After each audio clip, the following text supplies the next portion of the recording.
pas kami teh sapok itu tukang sate asin pedas anu bener-bener warung pisan ya teh. Aduh kan ieu lamun ningali tukang sate keur diduduk ieu teh geus saketika kakarabakan kitu bebatangan kami mah. Orang ditinggali teh alas sia saporsina teh harga teh 16 ribuan barudak. Ini di sate ayam, sate sapi, sate kulit dipikeun ka sate campur oge aya.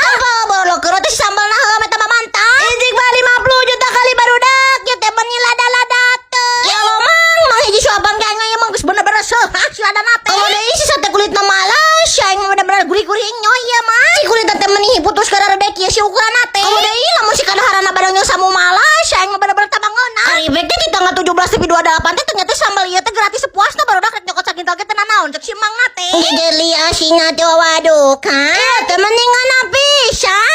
Urusan di koro mah tinggal disebor aja pakai OT-nya dari mereka. Ini mah tuh bener-bener otomatis menyebor di koro si kami dengan baik. Cok atuh geura di datangan nama tempat teh sate